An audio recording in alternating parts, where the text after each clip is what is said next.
Bueno, vamos a seguir con el tema de los ácidos nucleicos. Vimos todas las bases en la clase anterior y aquí os pongo, bueno, para entender luego cosas que vais a ver más adelante.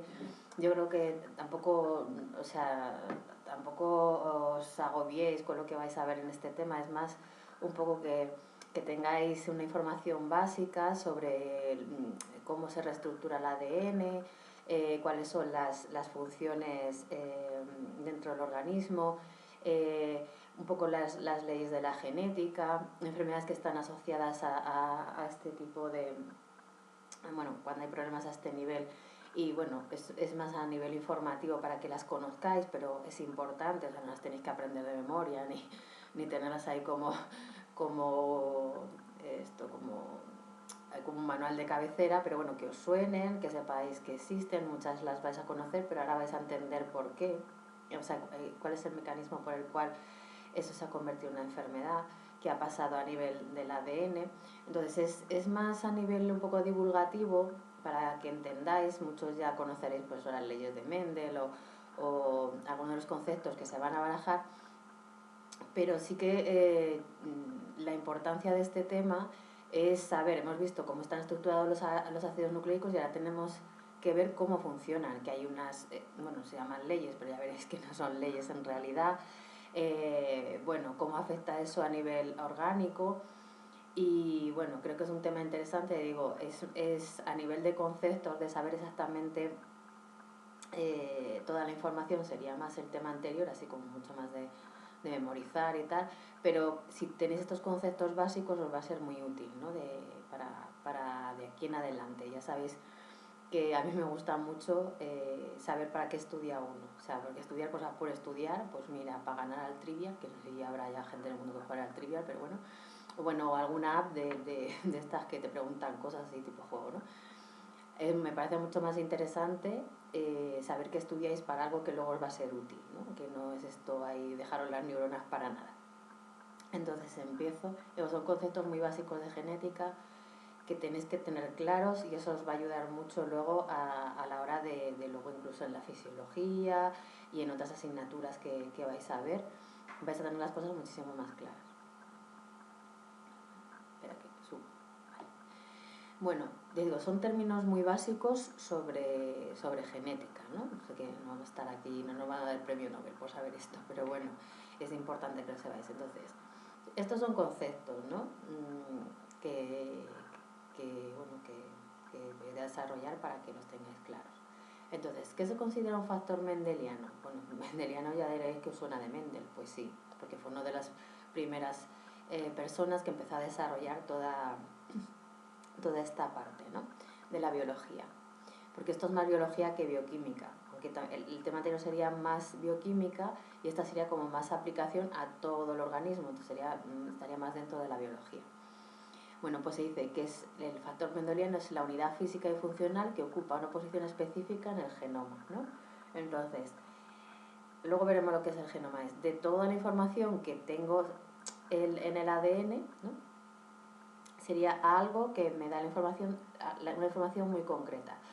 Esto sería al cambio, o sea, lo de la unidad física y funcional es como cuando estudiamos los carbohidratos y la unidad era la glucosa, la galactosa y la fructosa, cuando estudiamos la grasa y la unidad era el ácido graso, cuando estudiamos las proteínas y la unidad era el aminoácido, pues esto es un poco igual, ¿no? La unidad básica que se empieza a estudiar se llama factor mendeliano y es eso, es una unidad que en realidad no existe, ¿no? Es una unidad que es más didáctica que real, ¿no? Luego cuando ves la célula, pero bueno, se acotó así para poder luego hacer diferentes estudios, ¿no? Entonces eso es la unidad física y funcional, o sea, física a nivel de estructura y funcional de cómo luego se desarrolla, que ocupa una posición específica en el genoma. Luego, ahora vemos lo que es el genoma. Bueno, un gen, esto ya os conté un poco en el tema anterior, es una región del ADN que codifica para un ARN. Bueno, esta sería la definición oficial. Yo os la puse así, yo os voy a dar la definición práctica para que lo tengáis más claro, que ya os la di en el tema anterior. Es un trozo de ADN donde están escritas las instrucciones para una proteína, ¿vale? Pero la definición oficial es esta. Entonces es un trocito de ADN donde hay, acordaros, hay un montón de codones, que los codones eran las palabras, y ahí está escrito cómo tenemos que formar una proteína específica. Entonces hay un gen para el colágeno, un gen para la globulina, un gen para la queratina, o sea, todas las moléculas que tenemos dentro, todas las proteínas que tenemos dentro del cuerpo, aunque las proteínas son moléculas, ¿no? Pero todas las proteínas que tenemos del cuerpo. Entonces un gen, eso son las instrucciones de cómo hacer y montar una proteína para que luego pueda tener su acción biológica. Puede ser una enzima, puede ser una proteína estructural, puede ser una hormona, en el caso de las hormonas tiroideas, bueno, lo que sea, ¿no? Por eso decía que tampoco estudiéis esto de memoria, es porque, digo, estas son las, digamos así, las definiciones oficiales, que las tenéis que conocer, bueno, pero me resulta más interesante que entendáis el concepto, ¿no? ¿Qué es el genotipo? Bueno, el genotipo son factores hereditarios internos al organismo, sus genes y por extensión su genoma. Vale, no me he enterado de nada. ¿Qué leche significa esta frase? Bueno, el genotipo sería toda la información que hay en mis genes, todo en mi ADN. En mi ADN hay muchísima información, luego ya os lo especifico. Muchísima información. Dice, son hereditarios e internos al organismo, es decir, son características que tiene el cuerpo humano, no tiene que ver con lo exterior, de sus genes y por extensión de su genoma. Luego veremos, el genoma es toda la información que yo tengo. Imaginaros que vosotros tenéis una biblioteca extensísima, no lo digo por la parte de la información, ¿no? Un montón de libros con un montón de información. Bueno, pues toda esa información que habría en esa biblioteca es el genoma. Y ahí estaría toda la información que está grabada, que tú traes en tu ADN. Toda la información. Y porque luego hay otra característica que es la siguiente, que es el fenotipo. Entonces el fenotipo son las cualidades físicas, morfológicas, fisiológicas y de conducta que se expresan en el genoma. ¿Qué es esto? Pues ya me he vuelto a perder. Pero si no me has dicho que esto es toda la información, pues si es lo mismo. No es lo mismo. Todo el mundo tiene más información en su ADN de la que expresa. De la que expresa quiere decir que se ve en el exterior, que se puede ver y cuantificar, no solo en el exterior, sino en nuestros órganos internos también. Entonces, porque nosotros estamos hechos de proteínas, ¿no? Entonces nosotros tenemos instrucciones para un montón de cosas, pero realmente esas instrucciones no las vamos a usar todas. Esto explico un ejemplo. Todo el mundo, por ejemplo, cogemos un rasgo, ¿no? Un factor mendeliano, que diría, ¿no? Cogemos un rasgo, que sería color de ojos. Pues yo en mi genotipo, o sea, en las instrucciones que traigo, puedo traer instrucciones para ojos azules, para ojos verdes o para ojos marrones. Pero yo, o sea, no me conocéis en persona, creo, algunos sí. Pero que se perdona, pero yo tengo los ojos marrones, entonces de toda esa información que traigo solo he expresado el color marrón de ojos, ¿no? A eso me refiero. Y con eso el color de pelo, la altura y tal. Entonces, de toda esa biblioteca que tengo gigante, que sería como la biblioteca nacional, pues entonces yo solo hago un libro, o, que eso es lo que se va a expresar, ¿no? Pero la información está ahí, ¿no? Por eso, luego, ¿de qué va a depender que esa información se exprese o no? Pues bueno, hay millones de teorías. Si habéis leído, os suena un libro que se llama la biología la biología de la creencia, de Bruce Lipton.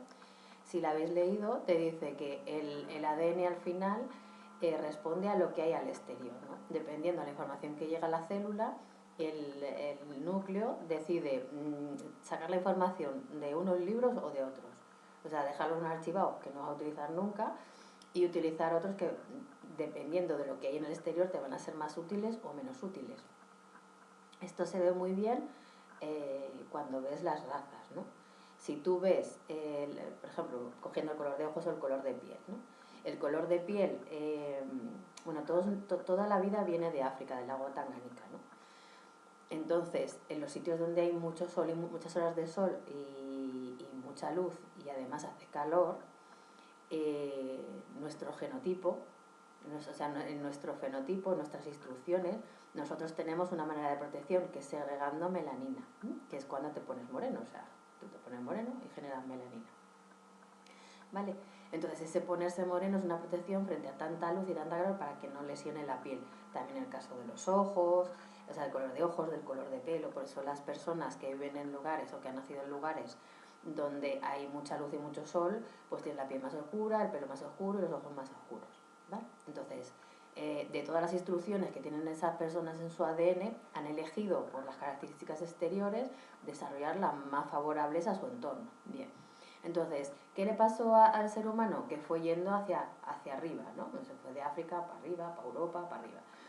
Cuando fue yendo para arriba, fue migrando y fue llegando a lugares más al norte.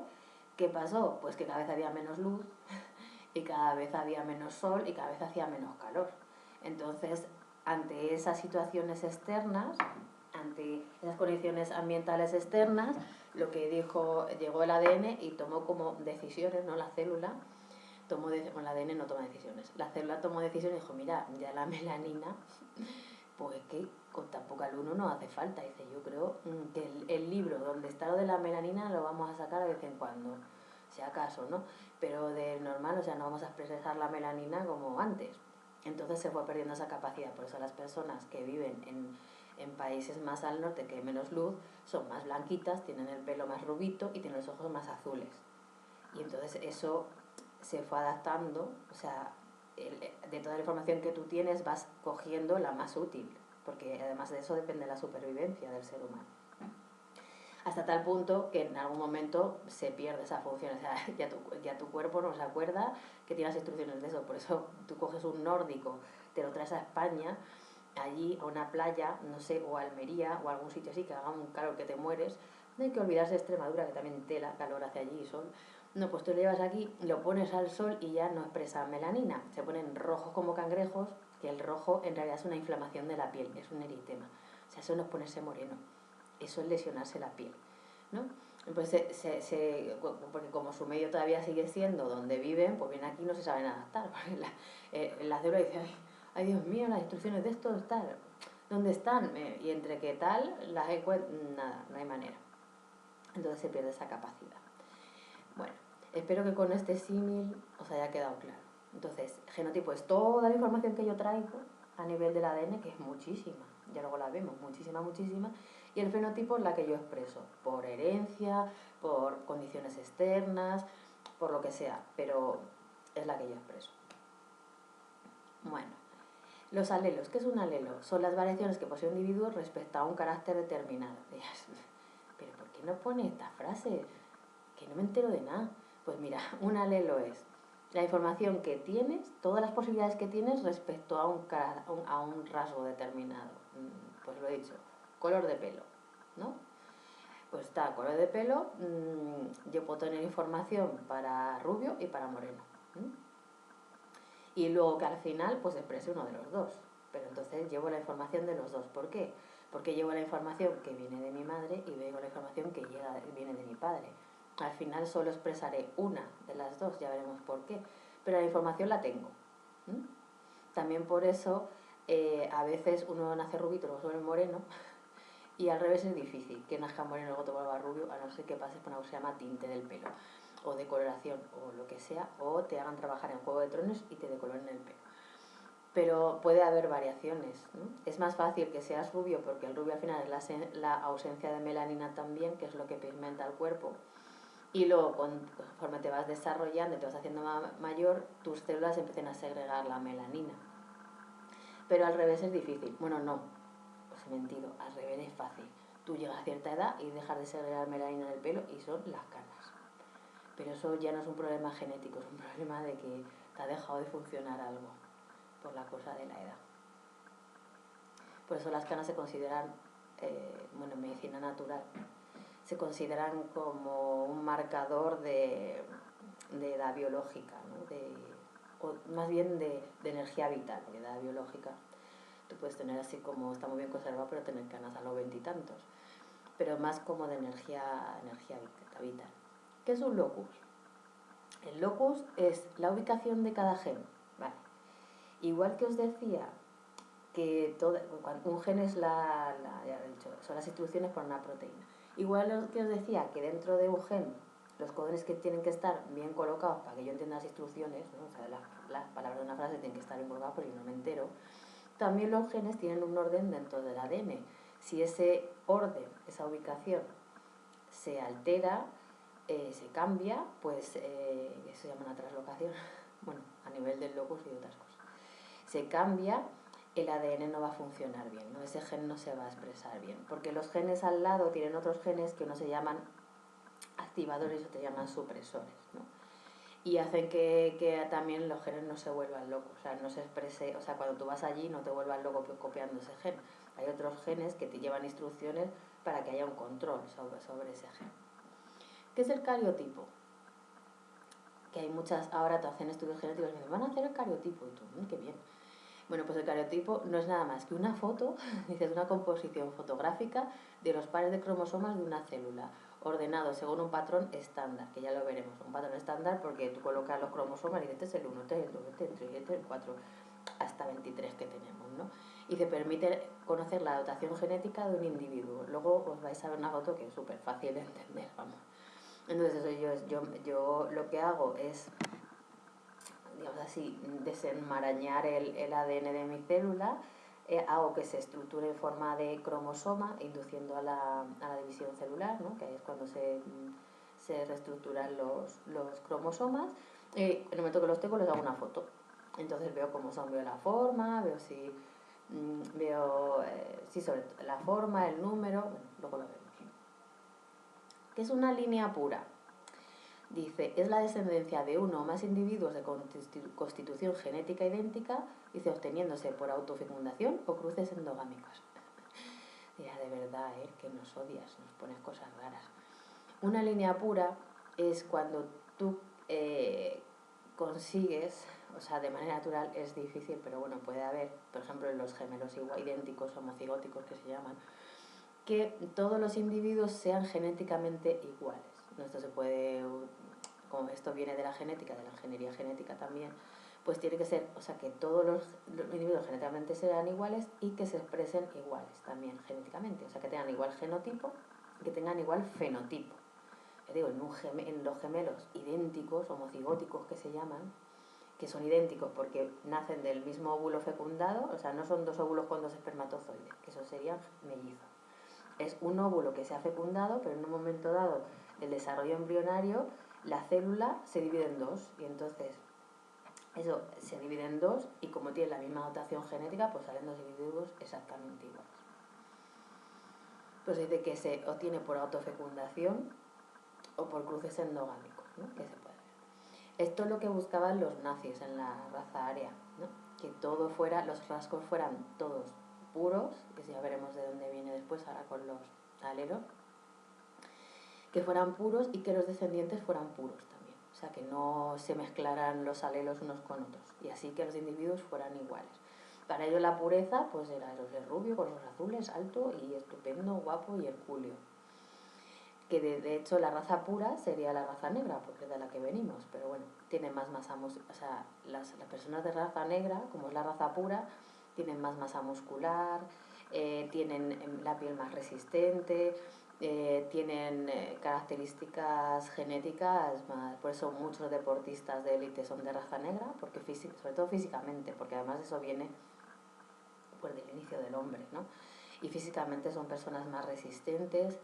No envejecen igual, yo no sé si tú, no sé, gente famosa de raza negra, yo los veo y no les calculo la edad, nunca, porque tienen otra manera de envejecer, bueno, son otra cosa, ¿no? Y luego de ahí nacimos nosotros, o sea, de ahí evolucionamos a nosotros porque perdimos características, no porque las ganamos.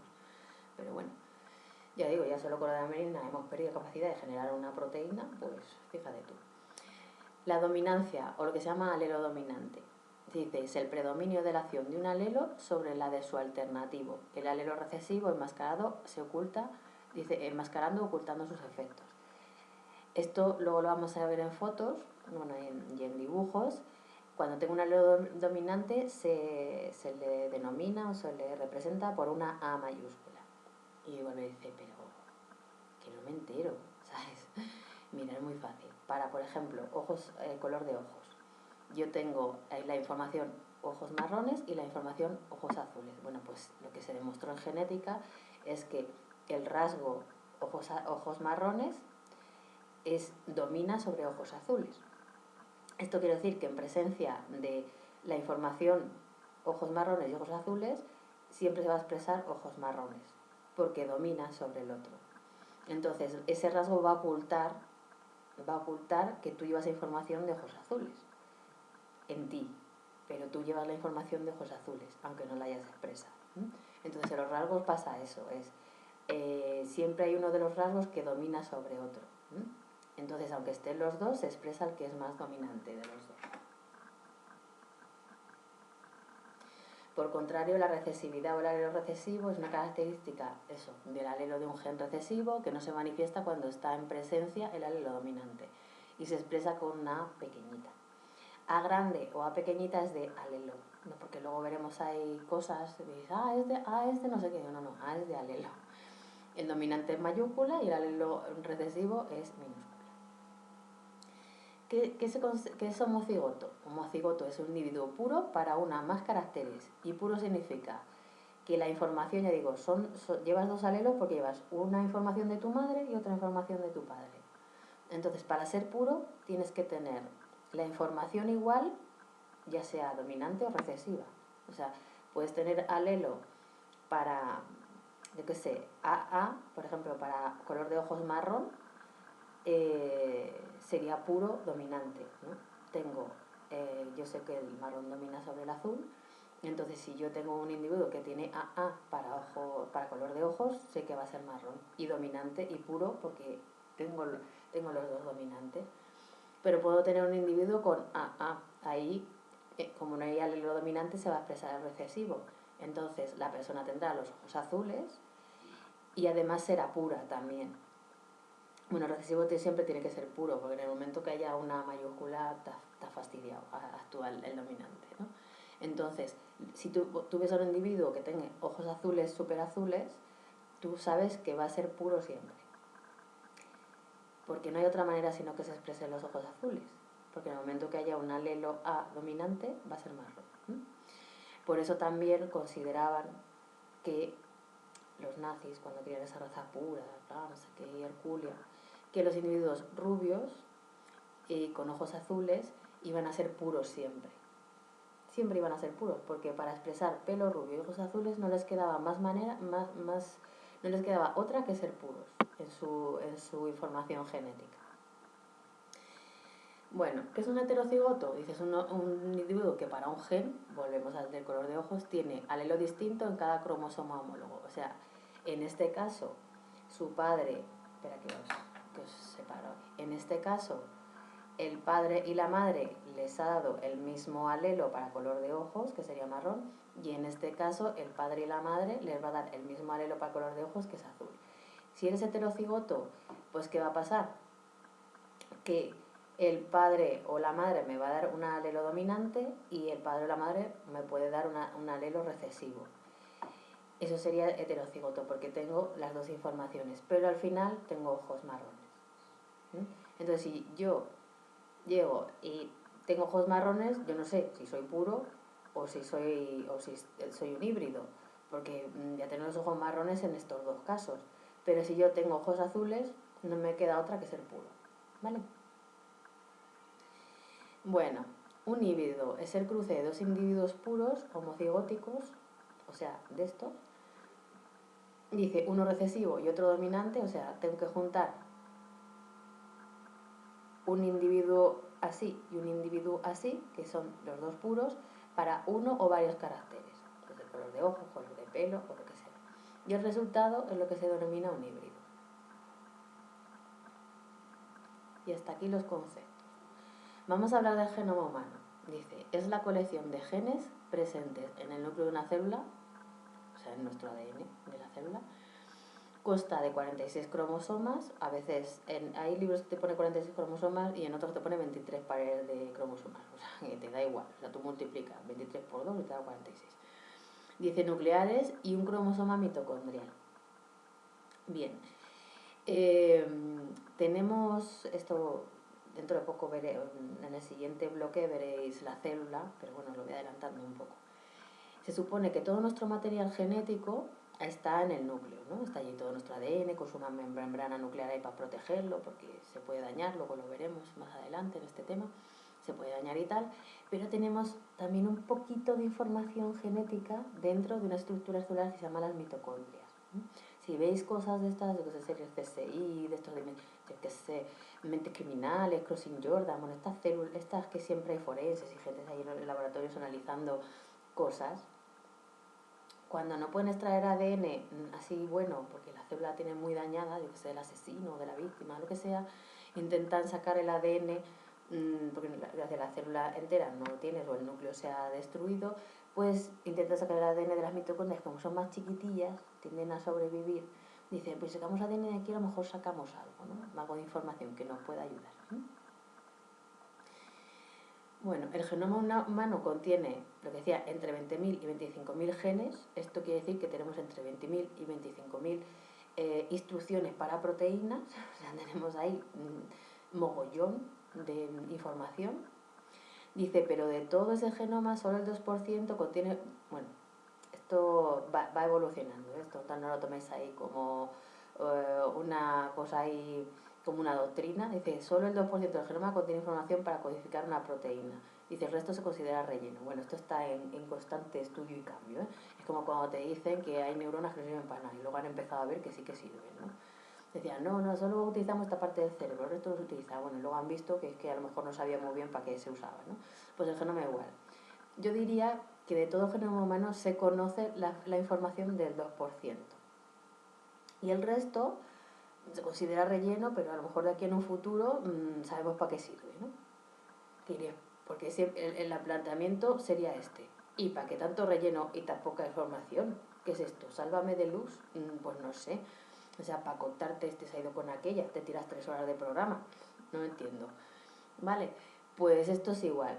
Dejarlo así entre comillas, así como en un limbo, porque según se va avanzando, pues puede que ese 2% aumente y el resto pues se sepa que no es relleno, que tiene su función. Y luego eso, todo el mundo se piensa que los cromosomas son todos iguales. Sí, es como, bueno, pues un cromosoma ahí todos, porque cuando vemos los libros ahí de biología con los dibujos, nos dibujan ahí todos súper bonitos, ordenados y todos iguales, pero no es verdad. El cromosoma 1 es el que más genes tiene, con lo cual ya veremos la foto después de un cariotipo, son más grandes, ¿no? Porque tienen aproximadamente 3.000 genes. Y sin embargo, el cromosoma Y es el que menos contiene, es chiquitito, bueno, de hecho le falta una patita, se llama Y, pero cuando tú lo ves, pues como si le faltara una patita, entonces solo tiene codificados como 200 genes, ¿vale?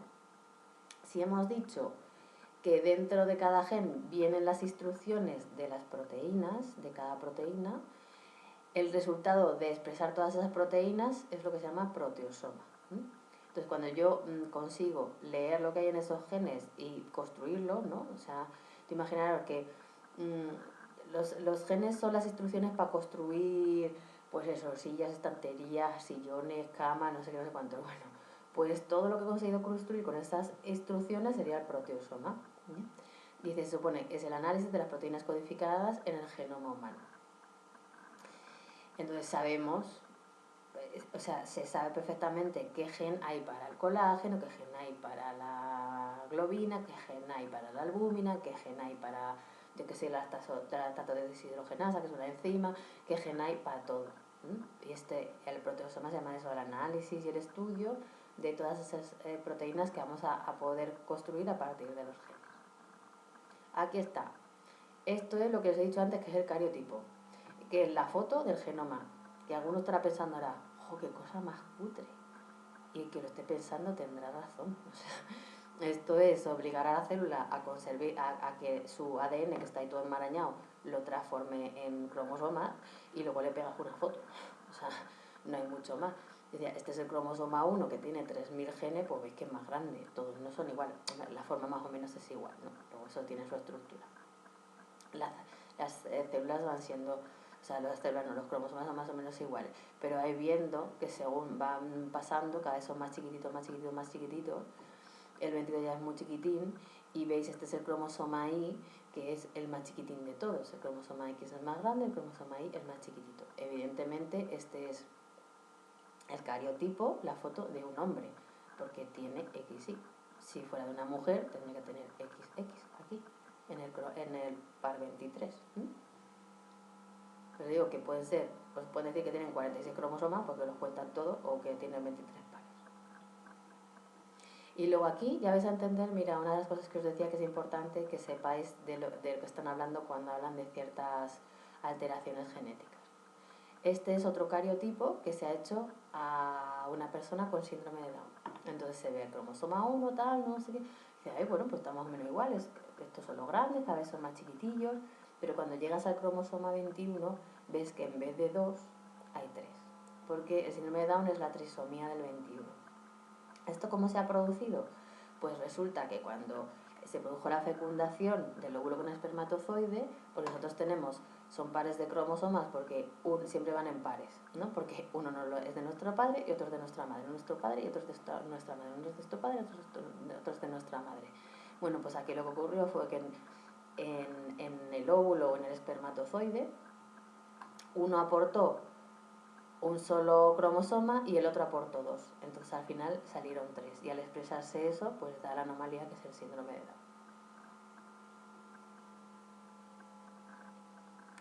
Genética mendeliana, que era lo que decía, que estos son conceptos muy básicos, no nos vamos a meter ahí con ingeniería genética, cosas así muy raras, pero bueno, saber las bases de la genética siempre os viene bien, digo, no hace falta que lo sepáis de memoria, pero sí que lo entendáis, ¿no? Porque todavía tienen rigor ahora mismo, ¿no? Entonces, ¿quién era Mendel? Pues Mendel no era médico, era un monje agustino austriaco del siglo XIX que cultivaba plantitas. Ahí el hombre en su monasterio, porque los monasterios antes cultivaban, bueno, yo creo que también, cultivaban sus cositas allí. El hombre, aparte de rezar, se debía aburrir como una ostra y empezó a, bueno, primero a observar, que así suele ser como se desarrollan las cosas científicas, primero a observar cosas y luego a plantearse por qué esas cosas son así. Bueno, y cultiva plantas, pero sobre todo cultiva entre ellas que se llama el Pisum sativum, que es el guisante de toda la vida. Vamos. Bueno, entonces empezó a experimentar con esta especie vegetal y le lleva a confeccionar lo que se llaman generalizaciones sobre la transmisión de las características de esta especie. Quiere decir, como él empezó a ver, jugando un poco con los guisantes, como decía, si mezclo este con este y esto con aquel, el resultado cuál es, ¿no? Era tamaño y color y poco más, pero bueno. Entonces, de ahí desarrollaron las leyes de Mendel de la herencia o herencia mendeliana. Esto no lo explico luego mejor, porque aquí es un poco lío. Lo voy a explicar luego mejor y si no, bueno. Entonces, ¿qué son la herencia mendeliana? Pues son un conjunto de leyes básicas, y son muy básicas, lo que él pudo observar. Estábamos en el siglo XIX, ¿sabes? Hay que tomar perspectiva de cómo se pudo obtener la información. Entonces, son leyes básicas de transmisión de las características de progenitores a hijos, en este caso de guisantes, ¿no? De lo que él consideraba, los padres, ¿no? Vegetales, y una vez iba cruzándolos, los hijos vegetales, ¿cómo salían? ¿No? Se pueden considerar, eso es lo que os decía, que primero son del siglo XIX, luego se siguió estudiando más adelante, que a veces había casos en los que no se cumplía, luego vemos por qué. Entonces, hoy en día se consideran más reglas que leyes, porque una ley es algo que se cumple siempre, ¿no? Dice, porque no se cumple en todos los casos, hay excepciones y luego, claro, este hombre hizo lo que pudo en su tiempo y con sus recursos. Entonces, con el tiempo se vio porque a veces fallaban las leyes que él enunció, ¿no?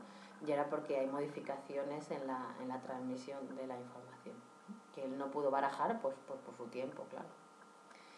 Bueno, estas leyes básicas se consideran los fundamentos de la genética, o sea, la base de la genética. Luego, a partir de ahí, pues los conceptos son más complicados. Bueno, ¿cuáles son las leyes de Mendel? Que os decía que a lo mejor esto ya lo conocéis, si sabéis algo de biología o lo que sea, ¿no? Entonces, la primera ley de Mendel, o ley de la uniformidad, dice que establece que si se juntan dos razas puras, y por eso he contado antes todo lo que os he contado, o sea, sí, que tienen que ser AA grande o AA pequeña, para un determinado carácter, porque eso sí, depende de cada carácter. Y eso quiere decir que tú puedes ser puro para el color de pelo, pero puede ser un híbrido para color de ojos, ¿sabes? Esto es para carácter que tú desarrollas.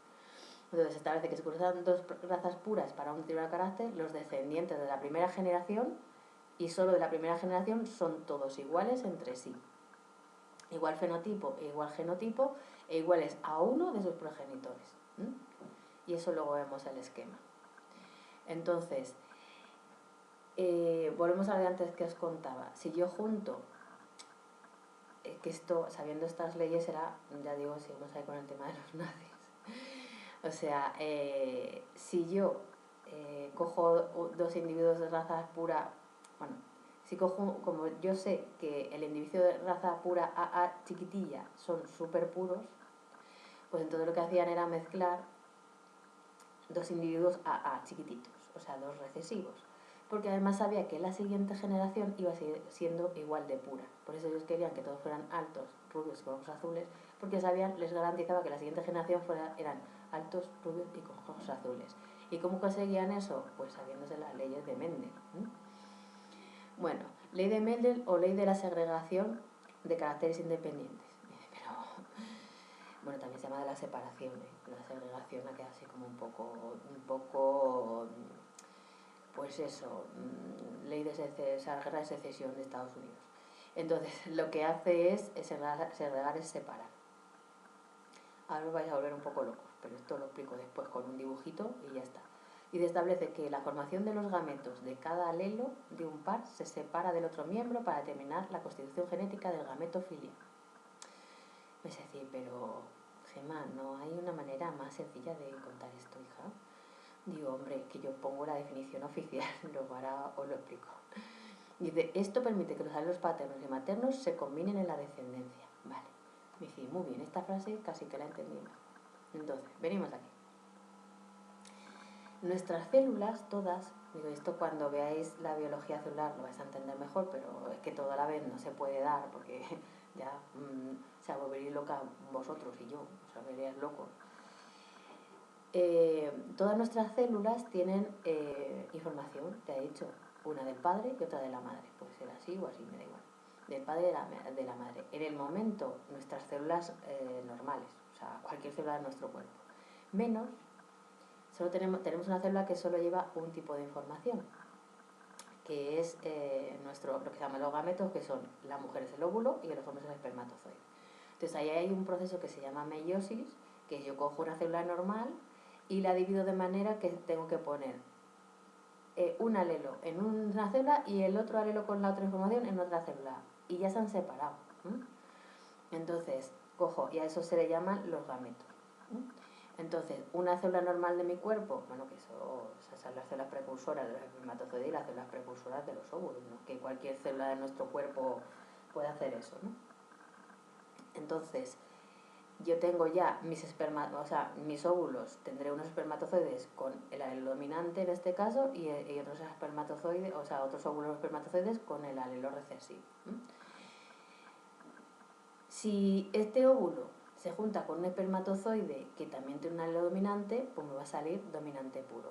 Si este óvulo que tiene el alelo recesivo se junta con un alelo dominante, pues en la mezcla, como tengo este dominante, también va a salir moreno, ¿no? Por imaginaros que son, bueno, en este caso serían los guisantes, el dominante era el amarillo y el recesivo era el verde. Entonces, porque esto era claro, era vegetal con guisante, pero si queréis verlo a nivel de un carácter del cuerpo humano, pues si queréis coger color de ojos, pues color de ojos, ¿no? Entonces este va a ser moreno fijo, este como la es dominante y la es recesivo va a ser moreno fijo.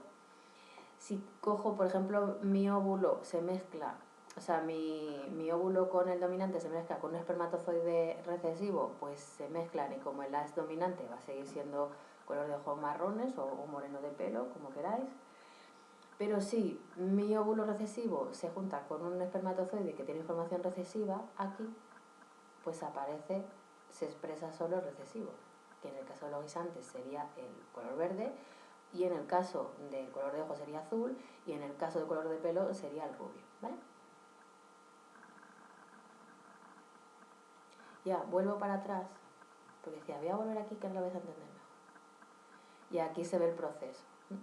Entonces, esto se hace con guisantes, pero podéis imaginaros que esto es el papá y esta la mamá o lo que queráis, ¿no? Entonces, lo que dice, una célula normal al final se divide y entonces yo tengo gametos o un óvulo, como queráis llamar, con el dominante. Aquí voy a tener solo óvulos con el dominante, ¿no? Si el papá solo es un dominante puro, yo solo voy a poder tener espermatozoides con un alelo dominante.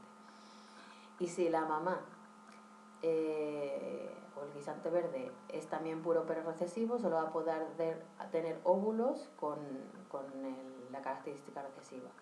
En el momento que hay fecundación se juntan las dos informaciones y entonces aquí no va a haber manera, o sea, se va a parecer todo a la primera, se va a parecer a uno de los progenitores, porque en dominancia de la A, pues los dos van a salir así.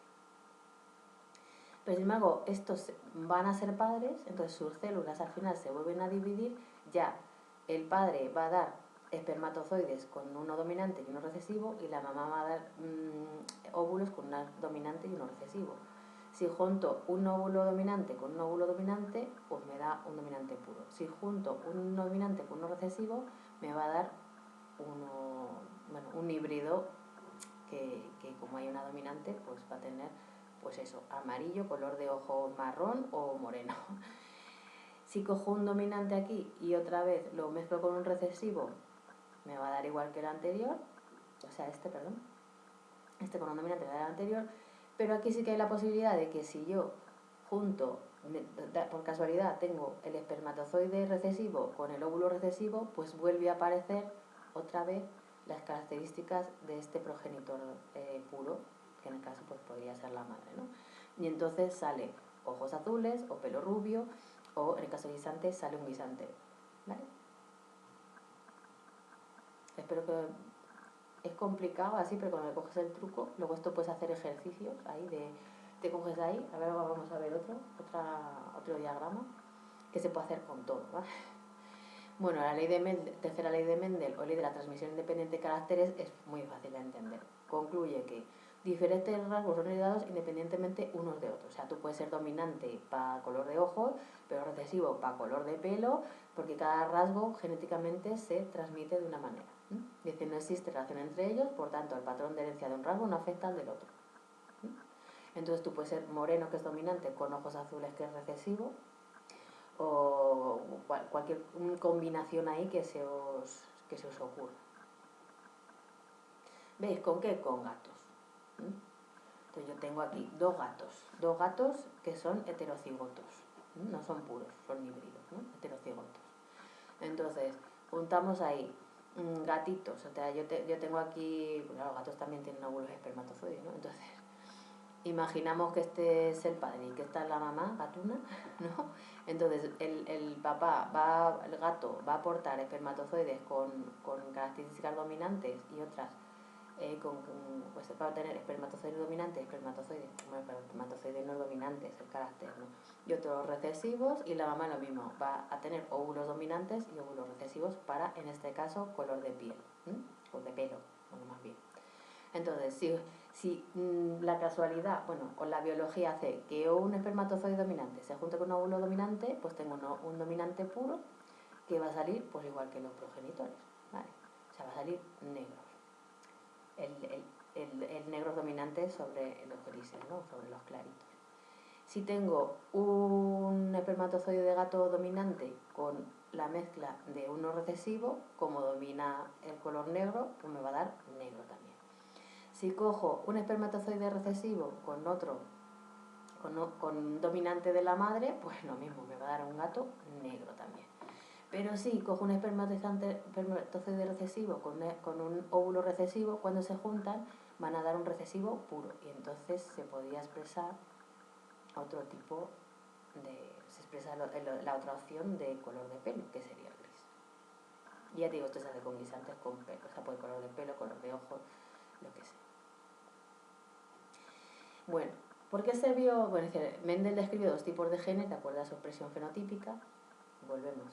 Expresión fenotípica quiere decir el gen que se expresa y yo puedo ver, porque, lo digo, esto ya se entiende mejor. Si yo vengo aquí, para color de pelo de gato, este sería el genotipo, o sea, yo llevo información para pelo negro y para pelo gris, pero el fenotipo, que es lo que se expresa y se ve, pues sería el pelo negro. Pero yo dentro de mis genes llevo la información para los dos. Aunque aquí solo se ve, desde fuera solo se vea una de la información que yo llevo dentro.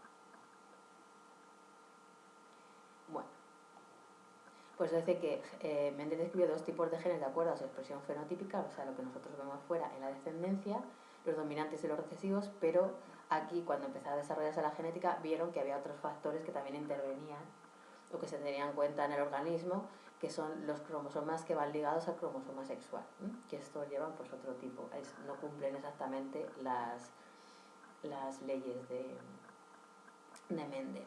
Aunque hay una parte que es muy fácil de entender, ¿no? Si yo aquí en vez de esto pongo aquí, este es el papá que tiene un cromosoma X y un cromosoma Y, y esta es una mamá que tiene dos cromosomas X, quien determina el sexo del niño siempre va a ser el hombre, porque la mujer solo pone cromosoma X. Que se junta con un con un espermatozoide que tenga X del padre, es niña.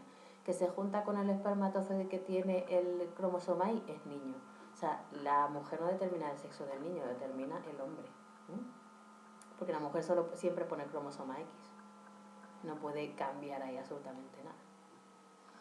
Mira, fíjate, ahí sabes una cosa que es de lo más normal, ¿sabes? Que es de qué sexo va a ser un niño después de la fecundación, cuál va a ser el sexo del bebé. Así que existen que el gen dominante, que es lo que se llama la herencia autosómica dominante, que es lo que hemos visto, siempre va a prevalecer la información que domina. El gen recesivo, que es la herencia autosómica recesiva, es cuando consigo juntar dos informaciones que son recesivas, al final se expresan las dos. Luego, gen dominante situado en el cromosoma X, que ya tiene otro tipo de transmisión y se llama herencia dominante ligada al X, o un gen recesivo situado en el cromosoma X. Se supone que estos genes son los que se expresan, porque si no se expresan no tienen ni idea de que están ahí. Entonces lo mismo, es un gen que está ahí dentro del cromosoma X, ¿no? Otros fenómenos que afectan a que no se cumpla la ley de Mendel. Bueno, pues la herencia ligada al sexo, que esto es un poquito difícil de entender, pero bueno, voy a intentar explicarlo bien. Son herencias limitadas al sexo porque se expresan en los órganos sexuales, o sea, en el útero, en los ovarios, en los testículos, en el pene y tal, pero lo codifican genes que están en cromosomas normales, o sea, no están en el X y en el Y, sino que están en cromosomas normales, puede estar en el par 22, en el 17 o en el que sea, ¿vale? Pero que afectan al desarrollo a nivel sexual porque tienen que ver con órganos del aparato reproductor tanto masculino como femenino. Yo creo que así se entiende bien, ¿no? Aunque tienen que ver con el sexo, no están ligados ni al X ni al Y, que serían los que determinan el sexo, porque cómo se construyen los órganos genitales está en otro tipo de cromosomas. Luego, estructura génica del cromosoma Y. Dice, por tener solo un cromosoma X, a los individuos del sexo masculino no se les puede aplicar el término ni homocigótico ni heterocigótico. Es que no pueden ser ni puros ni impuros, es que no les queda. O sea, no puede ser ni puro ni híbrido. Es que o tienes dos diferentes o no eres un hombre. Entonces no puedes decir, no es que este es dominante y este es recesivo. No puede ser. O sea, para que la cosa vaya bien, necesito los dos, aunque sean diferentes. ¿Qué vamos a decir? ¿Que la mujer es homocigótica y el hombre es heterocigótico? No, porque no tiene opción el hombre de ser otra cosa, ni la mujer tampoco, no puede mezclar ahí los genes, porque de hecho eso es una aberración genética. Dice, para los genes en este cromosoma ya que están ausentes en el cromosoma Y, ¿sabes? Entonces no puedes cambiarlo, porque no daría, biológicamente no es posible. Luego esto en la parte de las alteraciones genéticas lo vais a ver mejor. Dice, los genes de este cromosoma X, ya sean dominantes o recesivos, van a expresarse siempre, porque no hay manera, o sea, sobre todo en el hombre. O sea, muchas enfermedades lo transmiten las mujeres, pero lo padecen los hombres, como la hemofilia, la dislexia, aunque esto no es del todo cierto, pero bueno, sí que las formas más graves las tienen ellos, porque si yo soy mujer, tengo dos cromosomas X y puedo expresar un X u otro X. Si expreso el malo, pues tendré la enfermedad, aunque suelen ser más leves. Pero tengo el otro para expresarlo, que si lo expreso, pues no tengo ningún problema. Pero los hombres, como solo tienen cromosoma X y ese cromosoma X está alterado, lo van a expresar siempre, con lo cual siempre van a va a padecer la enfermedad. Porque en el hino hay las mismas cosas, entonces con lo cual, como no te queda otra que expresar todos los genes del cromosoma X, pues ese gen defectuoso se va a expresar, sí o sí.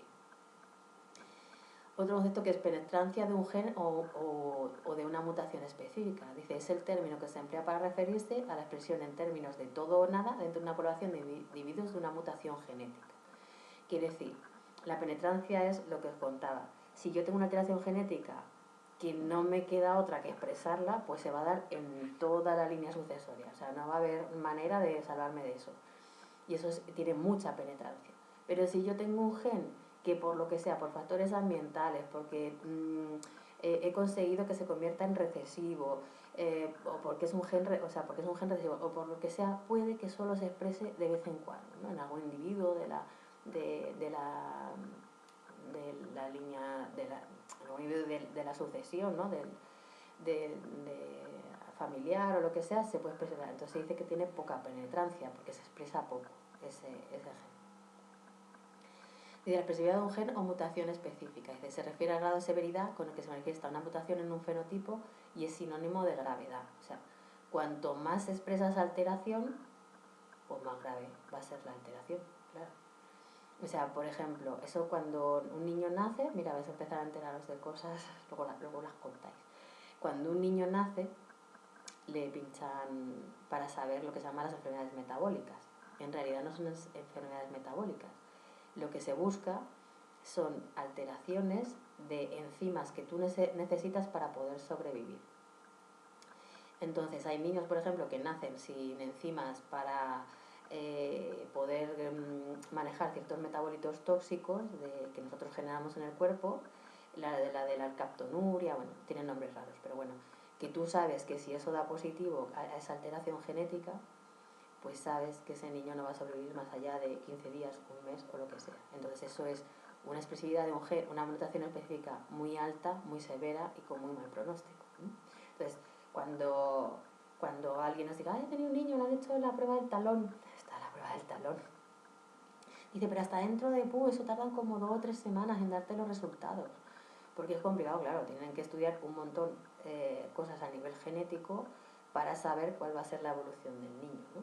Porque algunos en el momento del nacimiento no expresan nada porque realmente no necesitan utilizar todavía esas enzimas, pero según van creciendo, pues empiezan a tener problemas porque ves que no, que como no pueden generar esas enzimas o ciertas estructuras, ciertas proteínas estructurales, pues van a tener problemas.